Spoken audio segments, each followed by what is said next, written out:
Hello, everyone, and welcome to today's session. The topic for the webinar is Healthcare Fraud Detection. A recorded version of this webinar will be available on Navkara YouTube channel. We would love to hear from you at the end of the webinar. If you have any questions, please write on the chat window.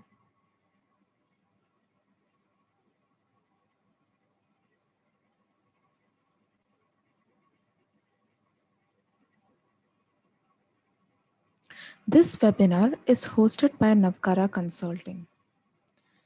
I am Anne-Maria Lalichan, and I will be the speaker for this webinar. Kindly go through the company confidentiality.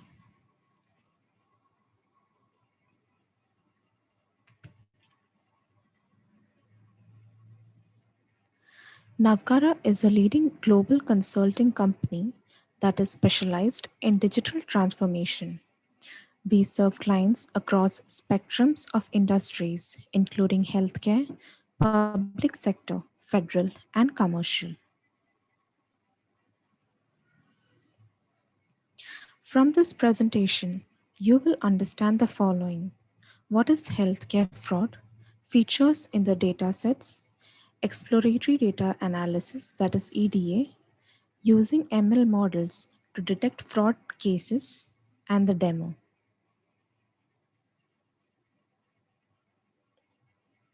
What is healthcare fraud? According to the Federal Bureau of Investigation, FBI, healthcare fraud can be committed by medical providers, patients, and others who intentionally deceive the healthcare system to receive unlawful benefits or payments. Healthcare fraud is a crime that involves misrepresenting information, concealing information, or deceiving a person or entity in order to receive benefits or to make a financial profit. Both individuals and healthcare providers commit healthcare fraud. It is a type of fraud involving the use of the healthcare system by an individual, medical provider, or insurance company in a deceitful manner in order to profit from it. While healthcare fraud may not seem like a crime that can hurt others, it does have a negative impact. It influences insurance rates every day, causing premiums individuals pay to rise to cover the insurance company's losses. Such fraud committed by a healthcare provider can cause the loss of professional license and may affect the healthcare of their patients. Healthcare providers can commit fraud as well by billing insurance companies for services not performed or supplies not used, or even by billing for a more complex service that was actually performed. For example, a psychiatrist sees 6 patients in an afternoon, each for about 5 minutes, for medical checks. He fills each of these appointments as full 1 hour visits to receive greater payment from the insurance companies. Both state and federal laws are in place to prevent healthcare fraud and abuse and to punish those who commit this crime. Types of healthcare fraud. Since individuals, medical providers, and insurance companies commit fraud, there are many types of healthcare fraud. The primary goal of such fraud is to profit financially or to obtain medical care without valid insurance. The types of healthcare fraud include fraud committed by medical providers, fraud committed by individuals, fraud committed by insurance companies. Let us take a deeper look in each of these. Fraud committed by medical providers include billing for services and procedures that were not actually provided to the patient, duplicate submission of a claim for the same service when it was only performed once, billing for a different or more costly service than the actual one, falsifying a patient's diagnosis to justify surgeries or other procedures that are not covered or are not medically necessary, billing each step of a procedure as if it was a separate procedure, referring to as unbundling, providing a service that is not covered under the patient's insurance policy, then billing for a service that is covered. Fraud committed by individuals include using insurance that belong to someone else, adding a person to an insurance policy that is not eligible for insurance coverage by providing false information, failing to remove someone no longer eligible from a policy, visiting different doctors to obtain multiple prescriptions, staging or faking an accident in order to receive care, medication, or reimbursement for expenses, and providing false information in order to receive medical coverage. Fraud committed by insurance companies include collecting premiums for policies on which they do not intend to pay, evading state insurance regulations to sell healthcare insurance they are not licensed to sell, and denying payments on services or procedures or prescriptions that should not be covered. Let us look into a healthcare fraud that happened recently. One of the largest healthcare fraud takedowns in 2020 involved charges against 10 individuals, including hospital managers, laboratory owners, billers, and recruiters, for their involvement in a pass through billing scheme using struggling rural hospitals in the South. The conspirators billed private payers approximately $1.4 billion for laboratory testing claims, out of which they were paid about $400 million. The scheme involved the takeover of small rural hospitals that were often experiencing financial hardships and using them as a mean to bill private payers for expensive urinalysis, drug, and blood tests that were largely performed at outside laboratories despite claims stating that they were done in house. The conspirators also reportedly negotiated higher reimbursement rates for tests done with rural hospital versus outside laboratories. All defendants have been charged with conspiracy to commit healthcare fraud. While working on healthcare fraud datasets, the common features include the following: Claim ID. This is a unique ID for each claim submitted.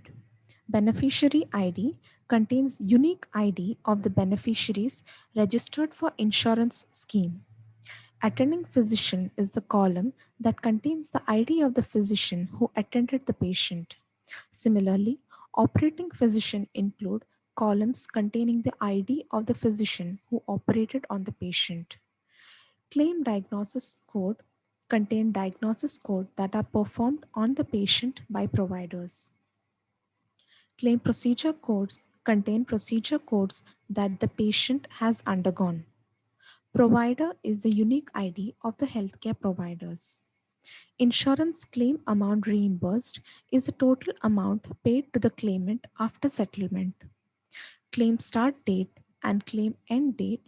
These columns has the date on which the claims were submitted and the date when claims got settled respectively. Admission date and discharge date are the dates on which the patient got admitted in the hospital and the date on which the patient got discharged. This is applicable only for inpatient data. Beneficiary ID contains unique ID of the beneficiaries registered for the insurance scheme. DOB is the date of birth of the beneficiaries registered for the insurance scheme. Gender of the beneficiaries registered for the insurance scheme. State or country contains state or country code for the registered members. Pre-medical conditions, these are some columns such as renal disease indicator, chronic condition depression, chronic condition diabetes, etc. to indicate if the member has any prior medical condition. Provider is a unique ID for each of the healthcare providers. Target. This column has two values, yes or no, indicating if the corresponding provider is flagged as potential fraud or not. Admit for days are the number of days the patient is admitted in the hospital. Deductible amount paid is the deductible amount before the insurance companies pays the claim. Diagnosis code present. This column contains if the diagnosis is performed on the patient by the provider. Departed indicates if the person who claims the insurance is dead or not. ICD-9 diagnosis code is used by all the types of providers, while ICD-9 procedure code is used only by the inpatient hospitals. The technology and the libraries used.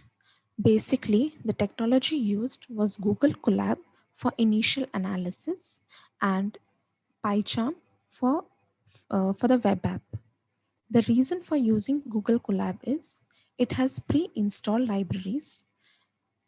For example, TensorFlow, Keras, Scikit-learn, OpenCV, NumPy, Pandas. It is cloud-based. That is another feature of the Colab environment is independent of the computing power of the computer. Additionally, it also offers GPU and TPU. These hardwares accelerates and can enable you to run heavy machine learning operations on the large datasets much faster than any local environment. Also, it is data versatile, which means while Colab allows you to upload your files onto the runtime each time you use it. After several models were applied, the final model selected was logistic regression. The pickle file was downloaded and was used for the deployment using PyCharm. So the libraries used are NumPy, Pandas, Matplotlib, Seaborn, Train Test Split, Standard Scalar, Logistic Regression, Decision Tree Classifier, TensorFlow, Pickle, etc.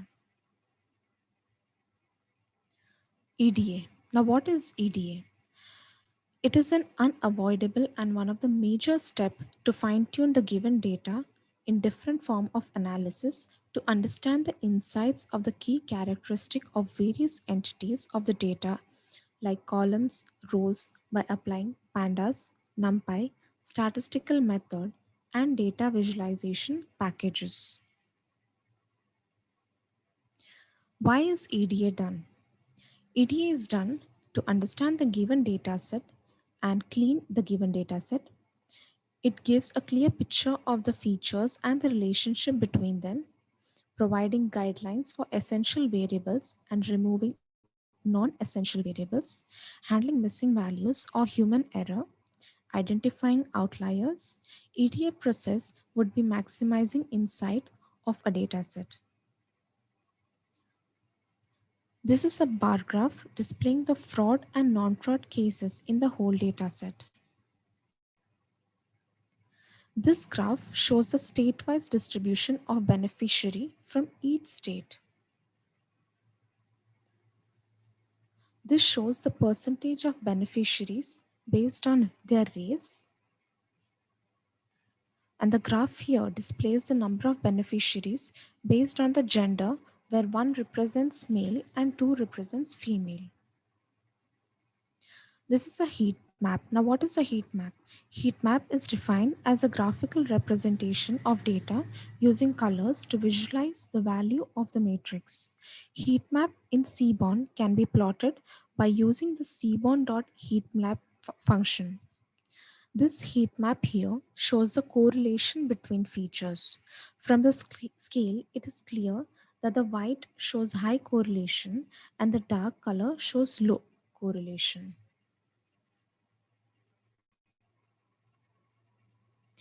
Talking about the steps of the project, data collection was done, followed by pre-processing and data cleaning, that is, removing unwanted data points, feature engineering, which was followed by EDA.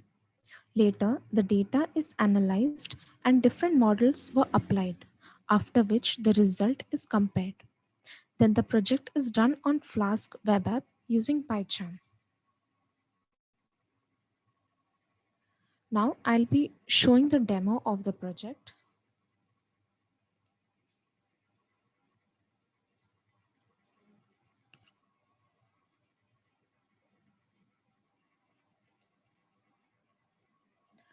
This is the UI, and here I'm supposed to upload 4 files, which are inpatient, outpatient, beneficiary, and the provider, which should be uh, which should be classified as fraud or not.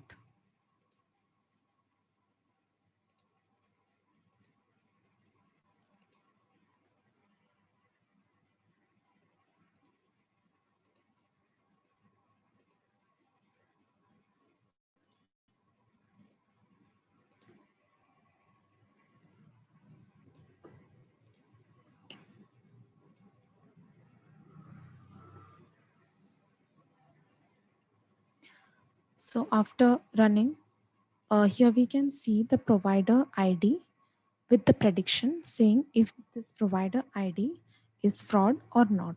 So the provider IDs can be repeated because multiple beneficiaries can use the same provider ID. So here out of 11, there is only one non-fraud case, rest are fraud cases. Coming back to the slide,